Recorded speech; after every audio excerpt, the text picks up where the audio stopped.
Hello friends and gamers, and welcome to the Fortress. This is my third part in my, 6 or 8 or 9 part series of JX36 Overhaul, which is a system of house rules for Global War 1936 version 2. So it's basically an expansion, it's unofficial expansion, not endorsed by HBG, it's just something completely independent that you would overlay over top of Global War 1936, and yeah, whatever poked through from the bottom, whatever wasn't overlaid by these rules would still stand from the vanilla rules, and everything else would supersede. So that's the idea behind that. So yeah, that's just the idea behind this. This JX36 Overhaul is in hiatus, indefinite hiatus. It is put to bed for a while. I got a lot of other projects in my own board game I want to design as well. But I share this with the community just so that, just so that people can draw some inspiration from it if they want to, and just for posterity as well. Whoever wants it can use whatever bits and pieces of it as they like. Alright, so we're in part 3. So first part was dealing with alliances. We dealt with alliances of home conditions, but treaty alliances, guarantees of independence, aggression treaties, how to create different treaties, lend-lease and declarations of war. Second page was about victory points, turn order, a few house rules, a total of 9 house rules? Yeah, 9 different house rules that are incorporated into the game. There's other ones, but these were the big ones that show up, and everything else will show up later on down the track. But the big ones are all over here that require a bit more explanation. And then down here we have turn order and how it's restructured to hopefully make it a little bit, streamline the game a little bit more to make it more accessible. Page 3, we will deal with the actual actual fun stuff. This is where it gets fun. Except for the oil wars.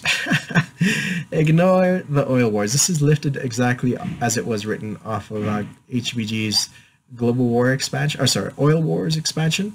So I'm ignoring all this oil war stuff. This was basically a placeholder until somebody came along with a better view of things.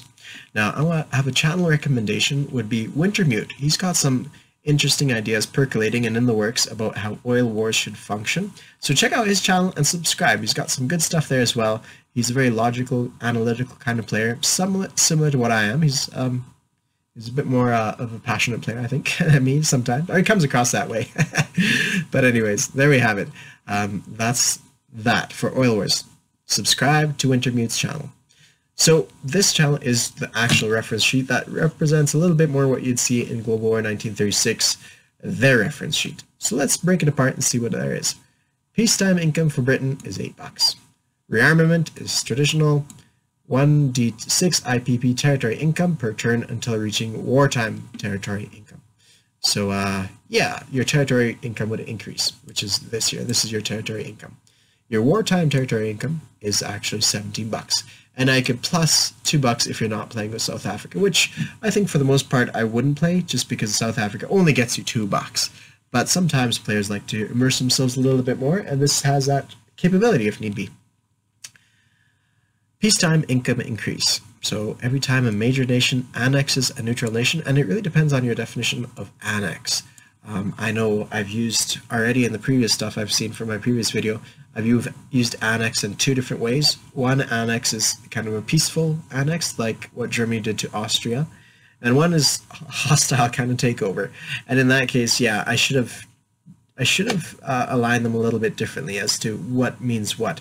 Perhaps captured and annex should be different things. For instance, annex should be when you peacefully occupy a nation and there's no revolt. Basically, that war is concluded and the subjected nations have accepted the occupiers. And captured could be something else, where you still have partisan generation. I forgot to deal with that, but we'll deal with that later on. So, this is standard. Major nation declares a war on a minor nation. That's only $1 increase of income. So, minuscule amounts. Major nation declares war on another major nation. 1d6 income increase. So, yes, you can ramp things up pretty quick. I realize this leaves a hole when if Germany declares war on Poland and takes out Poland. Yes, British income only would go up by 1, which is really too bad. The idea there is you would annex the nation. It should be almost per territory. Whenever a major nation annexes a territory, perhaps that should be the case, because Germany would declare war on a minor nation, Poland, and occupy their 4 territories, and that way it would income would increase a little bit further. But there was a reason for this, and I can't remember why. But there we have it. Major nation declares war on another major nation, 1d6 income increase. So these things could be probably debated, but we never had an issue with it thus far. Okay, one-time events. Every time, so this is what the one-time event is. British Petroleum. If the industrialization technology is researched, place an oil well in Qatar and Cairo. Peace and war bonus. You'd get these bonuses regardless if you're at war or not. Cape to Cairo Railway. Britain or a British ally controls an uninterrupted and undamaged railway line between Cairo and South Africa. So I think they'd need to build 2 or 3 railway links, and so at that point they'd get 1 point increase each turn. Now there's other advantages of having a railway link there. You could get stuff from into South Africa or from South Africa each turn as well. So this is a little bit of increased income for that. Now, in peace and war, if all coastal territories and islands adjacent to British convoy lines are controlled by friendly or neutral nations, you'll have the security of the merchant fleet.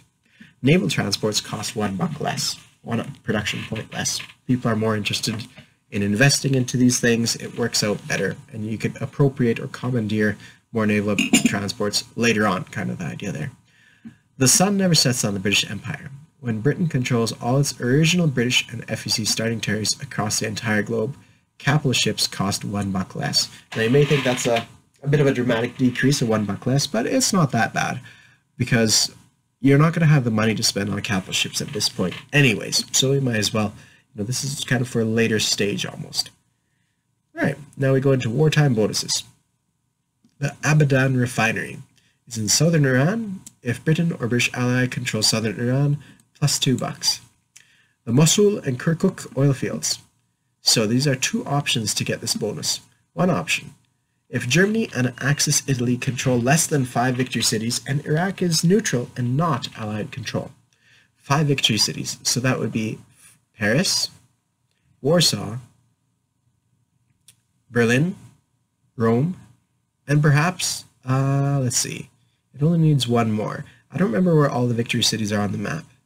Less than 5. So yeah, as long as you control less than 5, but the second you grab 1 more territory, Iraq kind of becomes more aggressive towards the allies and cuts off their oil field IPP bonus.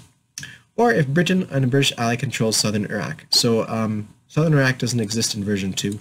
I created a separate territory for southern Iraq. I thought it made sense. I also split different territories because I found I could, for instance, Western or Northern Russia used to be 1 big territory, and I could use 2 impulses to invade Northern Russia and attack Moscow. And so that's one of the corrections I suggested to HBG when I worked for them, and they split into 2 territories. And so I split that territory individually myself when I was independent into 2 territories, and I also did the same with southern Iraq, just to make it a little bit more interesting. So yeah, 1 IPP there. The lifeline of the empire. If Britain controls the Suez Canal and is not blocked, $1 wartime bonus. That's quite nice. The Imperial British African Colonies. For every British-controlled African colony with no IPP value, Britain and its current allies did not start the game with. Free France is considered a continuation of France. So its current allies, as in if France joins the allies, or France become allied with Britain, then it's not, that's a different story then, right? So you could pick up Italian territory, Portuguese territory, Liberia is another one, Ethiopia perhaps. So here you'd have 1 IPP of those territory that did not have no IPP value. The French also have something similar to this. So that's one of the ways I wanted to instill a little bit of, tiny bit of tension between the British and the French, because they both have this, and there's a lot of territories in Africa with no IPP value. And there's a lot of French territories with no IPP value as well. And they, on some level, will be kind of hungrily looking at the other person's stuff. It's not going to happen ever, no, but the option is there. The option is there. Foreign trade markets. Reduce by 1 IPP for each European neutral nation with a blockaded harbor by British or British allies warships. So that means out of this $5, you reduce by 1 IPP per European neutral nation blockaded. Blockade can be offshore or at a distance. Now, what that means is, in World War I, they had a distant blockade of Europe, of Germany. they blockaded, the Netherlands with a distant blockade, and it ticked off a lot of the neutral nations. Denmark as well, I believe, suffered under that blockade. A few other nations, though, it ticked off a lot of those neutral nations. That's why it would decrease the foreign trade markets in this case. Now, why would Britain blockade a distant blockade of Germany? Well, it's because Germany has something similar with this, foreign trade markets, where for every unblockaded neutral nation, they get +1 income increase. So Britain might want to hinder the Germans from getting that IPP by blockading them, and thereby themselves get $5, and the Germans, that kind of thing. You get the story behind that.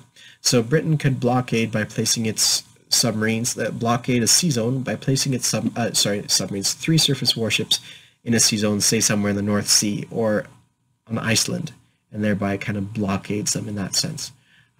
Yeah, that's the scoop behind that. So otherwise, it could do offshore, directly off in the English Channel, blockading Belgium.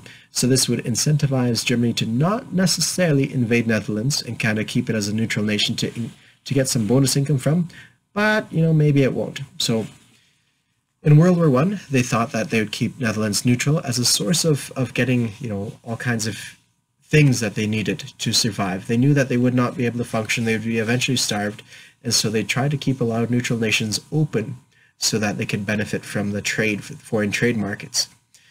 In reality, once the British put their distant blockade in effect, they suffered anyways. So in World War II, they kind of knew this going in, that Britain's just going to put a distant blockade, and so they had no hesitation in invading nations like the Netherlands and Denmark and that kind of thing, because they knew that it's not going to benefit them in the long run. That was the theory anyways. Okay, unhindered trade. So this one's a little bit more complex, I suppose. Per each trade zone, free of enemy warships. So the trade zones I designate are Mediterranean and the Red Sea, North Atlantic and North Sea, Mid-Atlantic and South Atlantic. So I designate on my map with a red, green or blue, whatever it was, little markings to show how I divide that up. For every sea zone free of enemy warships, that's submarine or not, you would get $1 income increase. So that means that the subs don't even have to sink enemy units, they just need to make a presence, and therefore it would really make things a bit more difficult for the British. That's the idea there. Britannia rules the waves. Next up we have War Plan W, securing Irish ports. Now this is a historical thing that occurred. Britain or ally controls Ireland. It used to be called Erie, so that's why that's there.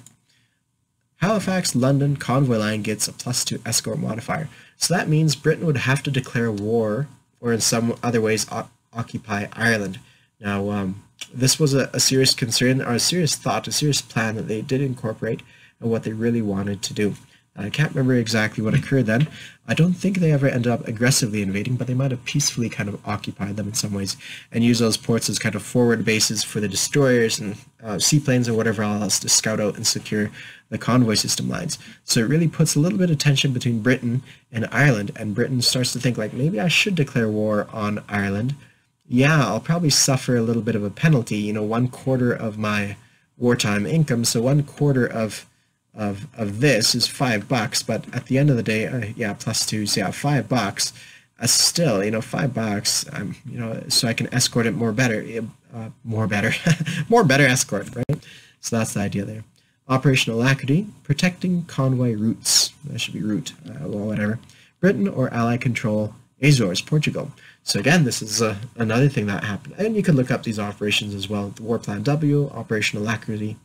Gibraltar London convoy route gains a +2 modifier. So there's another little incentive to try to invade, not Portugal necessarily, but to take over the Azores, the island off the coast of Portugal, a little ways away, but that would get the increase of escort modifying. So that's the thought there, and that's kind of the wartime bonuses. Some of them are financial bonuses, some of them are escort bonuses, let's say. Other ones are discounts to ship cost, right? And this one is increased oil production. Now, you don't necessarily have to play with these rules for oil, but in some form, they may have something where you could get the extra British Petroleum, BP oil, and get a oil well in Qatar and Cairo. So that would be, Qatar would be in Saudi Arabia, and Cairo would be in Egypt. This is next, so Island Nation. This is standard lifted straight from version 2 rules, so you need 3 surface warships in each sea zone that contains a naval base shipyard to blockade Britain. Now I have changed that to 2. Maybe 3 would work. I don't know. My opinion, it should be 2, but whatever. Here it is, lifted from HBG's Global War 1913, version 2. Dutch territories is similar as well. The only inclusion could be that I have Canada and South Africa as options, but you know, whatever. We'll leave it as is. Maybe Canada and South Africa are too insignificant that the Anzac and the Far East Command wouldn't share. British Colonial Infantry, now it's pretty standard here as well. I don't know if they had I believe they had in version 2. British Commandos, or Commonwealth Commandos we can call it, I don't know. The British Commandos represents units like the Special Air Service, SAS, Special Boat Service, SBS, and Long Range Desert Group, LRDG. Deployed to a maximum of 1 in each subcontinent. That could be up for debate about what a subcontinent is. I know India is considered a subcontinent. Asia's one big continent. Is the Middle East a subcontinent? I believe when I looked into it, it was. Now I could be wrong in this, but I believe it was. So you could, and likewise, I don't know if Britain would be considered a subcontinent. That one sounds weird, but I believe the Middle East and India are considered subcontinents. So you could deploy 1 in each of these. So you can't never have more than 1. Maximum of 1 in each subcontinent. They do not need transports to move. They can cross impassable terrain, representative of a long-range desert group. That's quite handy in that way. And use modifiers of airfield and naval bases. So they get +1 move from these modifiers, from the bases, and cannot be intercepted. And they also are small enough that they do not use rail capacity. They're just a small type of unit. So you can rail them across pretty handily. Commandos may move into enemy-controlled territory without engaging in combat to sabotage infrastructure, facilities, bases. Build a maximum of 1 per turn.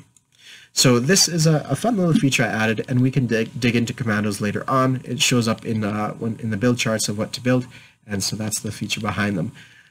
There's a few ifs and buts, like for instance, if there's a commando in London, can they raid the French coast at the same time you're on Crete, let's say? Like, where is Crete? What is it counted as? Is it part of Europe or Africa? So those things are a little bit more debatable. Perhaps I should add a line saying that islands are not considered any part of subcontinent, and therefore you could have Britain exist as well as Crete exist. They could both independently have a commando unit on board as well. That kind of thing. That's the idea. So the Special Boat Service operated in the Med. Special Air Service operated, I believe, along, well, you all know, Special Air Service is the most famous one, but along the north coast of Europe, I do believe. Special Boat Service operated in the Med. I think they even had sailing ships that used in the Greek islands, which is really cool. And Long Range Desert Group operated kind of in Africa and did a lot of damage there. So that's this kind of special unit type. Royal Marines are highly trained and experienced Marines, negating the land attack Malice. Malice is opposite of bonus. Malice is negative, bonus is positive, of an enemy coastal gun for 3 friendly attacking units. So a coastal gun, in my games, fortifications give negatives to the attacker as opposed to bonuses to the defender. It makes more sense to me because you have bullets firing against concrete, so they're not as efficient in their attack. Whereas a defender is roughly this. I mean, they are a little bit more efficient because they can fire from secure positions without worrying about return fire. But yeah, apart from that, I think it's more of a negative than it is a negative modifier for the attackers than it is a positive modifier for the defenders. And it also hurts the attacker more, I think, right? It hurts the combat more for there to be. Anyways, that's up for debate. Also, there's some inherent defenses built into the coastal guns and also other fortifications that really help things out as well. So there's that. Okay, so of an enemy coastal gun for 3 friendly attacking units. Why did it say friendly? Okay, yeah, negates the... So, yeah, 3 friendly attacking units. So the Royal Marines plus 2 other units would not suffer a negative to the hit to the rolls, which is quite nice. And the ferry biplane, our inexpensive naval bomber, that can cheaply destroy enemy subs. Just a cheap little cannon fodder additions of the aircraft that we'll deal with when we get to the aircraft. Now, last thing that we have on this page is we're looking at unit experience gain. Britain upgrades on a roll of 10 to 12. Other nations, like I think Germany also on a 10 to 12. Italy upgrades on 11 and 12. and or maybe it's as much as 12, or China definitely at 12. But you get the idea. Certain nations upgrade at different rates. This is similar to what the Chinese had in version 2 as well. They had a way to get experience as well, if memory serves, or maybe it was the Soviets, and so I extended it to all nations. The Americans upgraded on a roll of 9 to 12, and the way they upgrade is, at the end of a combat round, surviving units of each casualty, roll at the end of a combat round for experience gained from surviving units for each casualty in this class sustained. So that means if you have 4 infantry attacking and 2 motorized, and you suffer a motorized casualty and an infantry, you get to roll 2 dice, 1 for the infantry and 1 for the land forces. Or say if you suffer 2 infantry casualties and 1 motorized casualty, so you roll 2 dice for the infantry and 1 for the motorized, and if successful, the remaining units of that class type get a boost up of +1 to their combat values. So you can really start getting some interesting things where tanks can accrue a lot of experience and going up, and this is cumulative. It's not cumulative, sorry. You can get some pretty experienced units after a time. So that is this page. So what have we dealt with this turn? Unit experience gain is a new addition for or extended to all nations. Biplanes, Royal Marines, Commandos are new in version 2. In version 3, I think they're an expansion feature, I suppose, in HBG's world, but that's what's here, and that's about all that's new. The biggest thing on this page is all these bonuses. So you have one-time events that occur, you have peacetime increases, which are kind of standard, peace and war bonuses, because why not? They should get some bonuses for improving their economy or whatever else, right? For doing good things. Wartime bonus, well, we extended those a little bit to give them a little bit more features, and that's it. So not all of it is financial, some of it is, some of it isn't, and in a way, some of it exposes themselves to the chance of enemies taking it away from them. Specifically this one, Unhindered Trade.